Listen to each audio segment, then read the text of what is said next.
Cinderella का जादुई gown. ये कहानी एक लड़की की है जिसका नाम सिंड्रेला था। वह गंगापुर गांव में रहती थी। उसके पिता के गुजर जाने के बाद वह अपने माँ के साथ रहा करती थी। सिंड्रेला की माँ का नाम हेमलता था। वह दूसरों के घरों में साफ सफाई का काम किया करती थी। सिंड्रेला दिखने में तो बिल्कुल भी सुंदर नहीं थी, पर वह अपने पढ़ाई में बहुत ही होशियार थी। पर लोग उसकी पढ़ाई को ना देखकर उसकी काली शक्ल का मजाक उड़ाया करते थे। अरे आज तो मेरा दिन पक्का खराब जाएगा, क्योंकि इस काली बिल्ली ने तो मेरा रास्ता काट दिया। फिर सारे लोग उस पर हंसने लगते हैं। पर सिंड्रेला उन लोगों की बातों पर ज्यादा ध्यान नहीं दिया करती थी। वह स्कूल जाती और स्कूल से सीधा घर आ जाया करती थी। स्कूल में सिंड्रेला का कोई भी दोस्त नहीं था। वह जिससे भी दोस्ती करने की कोशिश करती, वह सब उसे मना कर दिया करते थे। सुनो राधिका, क्या मैं यहाँ बैठ सकती हूँ तुम्हारे साथ? नहीं, बिल्कुल भी नहीं। अपनी शक्ल देखी है? काली भूत, चल निकल यहाँ से, जाके पीछे बैठ। तेरी जगह वही है, बड़ी आई मेरे साथ बैठने वाली। फिर सारे बच्चे उस पर हंसने लगते हैं और फिर सिंड्रेला उदास होकर पीछे जाकर बैठ जाती है। सिंड्रेला की माँ उससे बहुत प्यार किया करती थी। अरे मेरी गुड़िया, तू आ गई स्कूल से?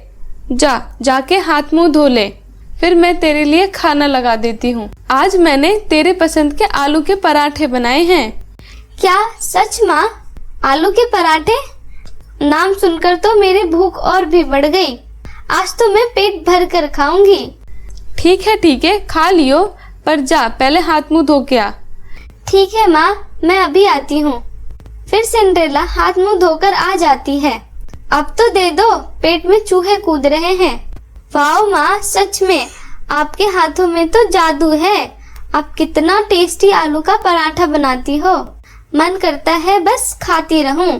अरे तू भी ना। अच्छा चल ये बता, आज का स्कूल का दिन कैसा गया? किसी से दोस्ती की तूने? नहीं माँ, मैं तो दोस्ती करने की कोशिश करती हूँ, पर मेरे काले रंग के वजह से मुझसे कोई भी दोस्ती नहीं करता। इतना बोलकर सिंड्रेला उदास हो जाती है और उसकी माँ भी उसे उदास देखकर उदास हो जाती है। कोई बात नहीं बेटा, तू उनकी बातों पर ध्यान मत दिया कर, वो तो बुरे बच्चे हैं। ऐसे ही कुछ दिन बाद राधिका का जन्मदिन आता है। सारे बच्चे उसे विश करते हैं और उसे गिफ्ट्स भी देते हैं। आज तो तुम्हारे घर में बहुत बड़ी पार्टी होगी। हाँ, एकदम आलीशान पार्टी होगी, आलीशान। और हाँ, तुम सब भी वहाँ जरूर आना। हाँ, हम जरूर आएंगे। वैसे राधिका, तुम पार्टी में पहनोगी क्या? मैं एक बहुत ही सुंदर और महंगा डिजाइनर लहंगा पहनूंगी। पार्टी में तुम सब भी कोई अच्छी सी ड्रेस पहन के आना। अच्छा ठीक है राधिका। ये सब देखकर सिंड्रेला का भी पार्टी में जाने का मन करता है। फिर सिंड्रेला भी राधिका को विश करने जाती है। Happy birthday Radhika. फिर राधिका भी सड़ा सा मुंह बनाकर बोलती है, ठीक है, थैंक यू। फिर सिंड्रेला राधिका से पूछती है, राधिका, क्या मैं भी तुम्हारे पार्टी में आ सकती हूँ? सिंड्रेला की बात सुनकर राधिका गुस्सा हो जाती है। फिर राधिका के दोस्त राधिका को बोलते हैं, राधिका, क्या तुम इस बदसूरत को भी अपनी पार्टी में बुलाओगी? तभी दूसरी सहेली बोलती है, राधिका सुन, मैं एक बात बता देती हूँ, अगर ये मनुष्य काली बिल्ली तुम्हारी पार्टी में आएगी तो मैं नहीं आने वाली। हाँ, और हम भी नहीं आने वाले। ये सब बातें सुनकर राधिका और भी गुस्सा हो जाती है और गुस्से से सिंड्रेला के ऊपर बरस पड़ती है। ओए सुन सिंड्रेला की बच्ची, अपनी शक्ल देखी है? काली भूत कहेगी। मैं पागल नहीं हूँ जो तुझे अपनी पार्टी में बुलाऊंगी। मैं फटीचरों को अपनी पार्टी में नहीं बुलाती। मेरी पार्टी अमीरों की है, समझी? तभी राधिका की एक सहेली बोलती है, और तू पार्टी में पहनकर आएगी क्या अपना ये फटा चप्पल और सड़ा हुआ कपड़ा? इतना सुनकर सारे बच्चे उस पर हंसने लगते हैं। वैसे तो सिंड्रेला किसी की बातों का बुरा नहीं मानती थी, परंतु आज सभी की बातों को सुनकर उसे बहुत ही बुरा लगता है। यह सब सुनकर सिंड्रेला रोते हुए अपने घर चली जाती है और सीधा अपनी माँ के पास जाकर रोने लगती है। उसे रोता हुआ देखकर उसकी माँ उससे पूछती है, अरे अरे क्या हुआ, क्यों रो रही है तू? सिंड्रेला कुछ नहीं बोलती, बस रोती ही जाती है। अरे बाबा क्या हुआ, अब बताएगी भी, क्यों इतना रो रही है? किसी ने कुछ बोला है क्या? फिर सिंड्रेला रोते रोते बोलती है, माँ क्या मैं बहुत बुरी लड़की हूँ? नहीं तो बिल्कुल नहीं, ऐसा किसने बोला तुझसे? तो बाकी बच्चे मुझसे दोस्ती क्यों नहीं करते हैं? मैं इतनी काली और बदसूरत हूँ जिसकी वजह से कोई मुझसे दोस्ती नहीं करता, कोई मुझे अपने पास भी नहीं बिठाता। पूरे क्लास में मुझे पीछे जाकर अकेले बैठना पड़ता है और सब मेरा बहुत मजाक भी उड़ाते हैं। और आज तो सबने मेरी बहुत बेइज्जती भी करी, मुझे राधिका ने अपनी पार्टी में भी नहीं बुलाया। इतना बोलकर सिंड्रेला जोर जोर से रोने लगती है। फिर उसकी माँ उसे समझाते हुए बोलती है, बेटा मैंने तुझे बोला है ना, वो बहुत ही बुरे बच्चे हैं, तू क्यों उनके बातों पे ज्यादा ध्यान देती है? उन्हें क्या पता असली खूबसूरती क्या होती है। असली खूबसूरती तो दिल में होती है। ऐसे ही कुछ दिन बीत जाने के बाद एक दिन सिंड्रेला की क्लास में उसकी क्लास टीचर आती है और बोलती है, सुनो बच्चों, इस महीने की 30 तारीख को तुम सबका एनुअल फंक्शन है। तुम सभी बच्चों को फंक्शन में आना है, ठीक है? और हाँ, सारे बच्चे अच्छी अच्छी ड्रेसेस पहन के आएंगे। सभी बच्चों को बहुत सुंदर दिखना है फंक्शन में। फिर स्कूल के लंच के समय सभी बच्चे स्कूल के पार्क में जाकर फंक्शन के बारे में बातें करते हैं।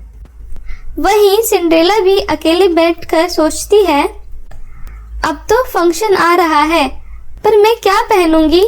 सब बच्चों के पास तो सुंदर सुंदर ड्रेसेस है, पर मेरे पास तो कुछ भी नहीं है पहनने के लिए। ये सब सोचकर सिंड्रेला उदास हो जाती है और स्कूल की छुट्टी होने के बाद उदास मन लिए घर चली जाती है और घर में जाकर बैठ जाती है। इस तरह उदास बैठे देख उसकी माँ भी उसके पास आ जाती है और पूछती है, क्या हुआ सिंड्रेला बेटा, तू इतनी उदास क्यों बैठी है? फिर सिंड्रेला अपनी माँ को स्कूल के फंक्शन के बारे में बताती है। माँ, आज स्कूल में टीचर आई थी। वह बोल रही थी कि इस महीने की 30 तारीख को स्कूल में एनुअल फंक्शन है। सभी बच्चों को सुंदर सुंदर और अच्छे अच्छे कपड़े पहनकर आना है। पर माँ, मेरे पास तो कुछ भी नहीं है पहनने को। मैं क्या पहनूंगी फंक्शन में? मैं ऐसा करती हूँ उस दिन स्कूल ही नहीं जाऊंगी। फिर उसकी माँ बोलती है, क्यों नहीं जाएगी? पर माँ, मेरे पास कपड़े कहाँ हैं पहनने के लिए? इसकी चिंता तू मत कर, मैं आज ही जाकर अपनी मालकिन से कुछ पैसे उधार मांग लूंगी। फिर तू उन पैसों से अपने लिए एक सुंदर सी ड्रेस खरीद लियो। ठीक है माँ। ये सब सुनकर सिंड्रेला बहुत खुश हो जाती है। फिर सिंड्रेला की माँ अपनी मालकिन से पैसे मांगने जाती है। मालकिन, क्या आप मुझे कुछ उधार पैसे दे सकती हो? मुझे मेरी बेटी के लिए कुछ कपड़े खरीदने हैं, उसके स्कूल में फंक्शन है। पर हेमलता, मेरे पास ज्यादा पैसे नहीं हैं, थोड़े ही पैसे हैं। ठीक है मालकिन, आप मुझे उतने ही दे दीजिए। फिर हेमलता की मालकिन उसे पैसे दे देती है। ये लो हेमलता। फिर सिंड्रेला की माँ उन पैसों को लेकर घर के लिए निकल जाती है। सिंड्रेला की माँ घर जा ही रही होती है तो अचानक से उसका एक्सीडेंट हो जाता है, जिसके कारण उसके पैरों में फ्रैक्चर हो जाता है और सिंड्रेला के ड्रेस के लिए लाए हुए पैसे उनके इलाज में खर्च हो जाते हैं। बेटा, मुझे माफ कर दो, मैं तुम्हें ड्रेस नहीं दिला पाई। सारा पैसा तो मेरे इलाज में ही खर्च हो गया। अरे माँ, कोई बात नहीं, आप ठीक हो जाओ बस, और मुझे कुछ नहीं चाहिए। ड्रेस का क्या, वो तो मैं कभी और भी खरीद लूंगी। चलो ये सब छोड़ो, पहले ये लो, दवाई खा लो। ऐसे ही कुछ दिन बीतने के बाद सिंड्रेला एक दिन कहीं जा रही होती है तो वह देखती है एक बूढ़ी अम्मा रास्ते में बेहोश पड़ी है। तो वह भागते हुए उसके पास जाती है अरे अरे, इन्हें क्या हो गया है? ये कैसे बेहोश हो गई हैं? अरे अम्मा उठो, आप ठीक हो अम्मा? अरे ये तो कुछ बोल ही नहीं रही है। फिर सिंड्रेला अम्मा के ऊपर कुछ पानी की बूंदें छिड़कती हैं ताकि अम्मा को होश आ जाए। कुछ समय के बाद अम्मा को होश आ जाता है। फिर अम्मा बोलती हैं, सिंड्रेला, मैं यहाँ काफी देर से बेहोश पड़ी थी, पर किसी ने मेरी मदद नहीं की। सब मुझे बेहोश देखकर चले जाते थे, पर तुम नहीं गई, तुमने मेरी मदद करी। तुम सच में बहुत ही भली लड़की हो। आज मैं तुम्हें एक बहुत ही सुंदर सा गाउन देती हूँ, जो मुझे एक परी ने दिया था, पर अब मैं बूढ़ी हो गई हूँ। मुझे इस गाउन की कोई जरूरत नहीं है, इसे तुम ले लो। और ये गाउन कोई ऐसा वैसा गाउन नहीं है, ये एक जादुई गाउन है। तुम इस गाउन की मदद से जो चाहे मांग सकती हो, और ये गाउन तुम्हें तुम्हारे मन की तरह बहुत खूबसूरत बना देगी। फिर सिंड्रेला उस गाउन को पहन लेती है। तभी वह एक बहुत ही सुंदर प्यारी लड़की में बदल जाती है। यह सब देखकर वह बहुत खुश हो जाती है। फिर वह अम्मा को धन्यवाद बोलती है। फिर अम्मा वहां से चली जाती है। फिर सिंड्रेला अपने घर जाती है और ये सारी बातें अपनी माँ को बताती है। उसकी माँ ये सब सुनकर बहुत खुश हो जाती हैं। फिर सिंड्रेला अपनी जादुई गाउन की मदद से अपनी माँ को ठीक कर देती है और वह वही गाउन पहनकर अपने स्कूल के फंक्शन में भी जाती है। और ये गाउन पहनकर सिंड्रेला पूरे पार्टी में सबसे सुंदर लग रही होती है। ये देखकर राधिका चौंक जाती है और उससे अंदर ही अंदर चिढ़ने लगती है।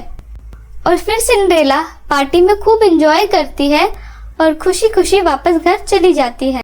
तो मेरे प्यारे दोस्तों, कैसी लगी आपको हमारी ये कहानी? प्लीज कमेंट करके जरूर बताएं और इसे अपने दोस्तों के साथ भी जरूर शेयर करें। और हाँ दोस्तों, अगर आपने अभी तक हमारे इस चैनल को सब्सक्राइब नहीं किया है तो प्लीज नीचे लाल बटन दबाकर अभी सब्सक्राइब कर लें। तो मिलती हूँ आपको किसी नई कहानी के साथ। तब तक अपना ध्यान रखें। Tata, bye bye.